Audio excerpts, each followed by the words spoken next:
ഇതുപോലെ സൈനികമായും നയതന്ത്രമായും അമേരിക്ക ഒറ്റപ്പെട്ട ഒരു ചരിത്രം ഉണ്ടായിട്ടില്ല. നാറ്റോ രാജ്യങ്ങൾ പറയാൻ ഞങ്ങൾക്ക് സൗകര്യമില്ല, ഇവിടെ ഒന്ന് യുദ്ധക്കപ്പൽ വിടാൻ പറ്റില്ല എന്ന് പറയുകയാണ്. ആരുമായിട്ട് നെഗോഷിയേറ്റ് ചെയ്യുന്നത്? ന്യൂക്ലിയർ നെഗോഷിയേഷന് വിളിച്ചിരുത്തിയിട്ട് ബാക്കിയിൽ നിന്ന് വന്ന് അവരുടെ നേതാവിനെ കൊന്ന ഒരു രാജ്യത്തിൻ്റെ തലവനുമായിട്ടാണ് ഇനിയുള്ള ടോക്സ് നടക്കാൻ പോകുന്നത്. ആ ടോക്സ് നടക്കുമ്പോൾ ഇറാൻ്റെ പൊസിഷൻ എന്തായിരിക്കും എന്നുള്ളതാണ് വളരെ പ്രധാനപ്പെട്ട കാര്യം.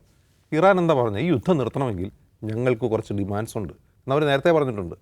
ഈ യുദ്ധം ഞങ്ങൾ നിർത്തുന്നില്ല, യുദ്ധം 2, 3, 4, 5 ആഴ്ച നീളും എന്ന് ട്രംപും നെതന്യാഹുവും പറയുമ്പോൾ ഇറാൻ പറഞ്ഞുകൊണ്ടിരിക്കുന്നത് എന്താണ്?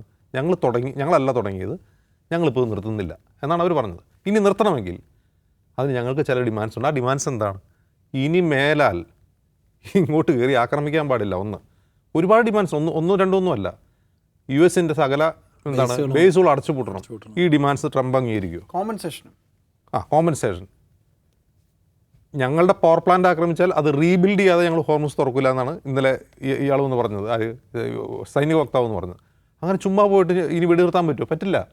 അപ്പോൾ ഞാൻ വിചാരിക്കുന്നില്ലേ യുദ്ധം നിൽക്കും. ഈ 5 ദിവസത്തെ പോസ്റ്റ് ശരി, ഇനി ആ ടോക്സ് എങ്ങോട്ട് പോകുമെന്നുള്ളത് നമുക്കറിയില്ല.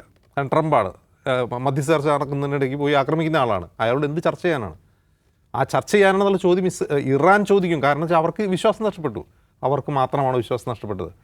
ഇത് ട്രംപിൻ്റെ ഈ മാട്ട്മാൻ തിയറി എന്നാണ് അറിയപ്പെടുന്നത്. ഡിപ്ലോമസി ഭ്രാന്തൻ എന്ന് വിളിക്കുന്ന പോലെ ഈ ട്രംപ് ഡിപ്ലോമസി എന്ന് പറയുന്നത് മാട്ട്മാൻ തിയറിയാണ്. എന്തും എപ്പോഴും ചെയ്യും, എന്താണ് ചെയ്യാൻ പോയതെന്ന് പ്രെഡിക്റ്റ് ചെയ്യാൻ കഴിയില്ല. ഓക്കെ, അങ്ങനെ പ്രെഡിക്റ്റ് ചെയ്യാൻ കഴിയാത്ത ഡിപ്ലോമസി കൊണ്ട് താരിഫ് അടിക്കുന്നു, ഇറാൻ ആക്രമിക്കുന്നു, മദുറോയെ അറസ്റ്റ് ചെയ്ത് അമേരിക്ക കൊണ്ടുപോകുന്നു, ഇതൊക്കെ ചെയ്യുന്നു.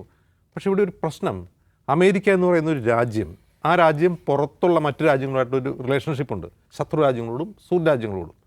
അമേരിക്കയുടെ സുഹൃത്ത് രാജ്യമായിരിക്കുന്നതും പ്രശ്നമാണെന്ന് കിസിഞ്ചർ പറഞ്ഞിട്ടുണ്ടല്ലോ. അപ്പോൾ അതിനൊരു ഒരു സ്റ്റാൻഡേർഡുണ്ട്. ആ സ്റ്റാൻഡേർഡ് എന്ന് പറഞ്ഞാൽ അമേരിക്കയുമായി എങ്ങനെ ഡീൽ ചെയ്യണം എന്നുള്ളത് മറ്റു രാജ്യങ്ങൾ മനസ്സിലാക്കുന്നൊരു സ്റ്റാൻഡേർഡുണ്ട്. ട്രംപിൻ്റെ കാലത്ത് അതില്ല.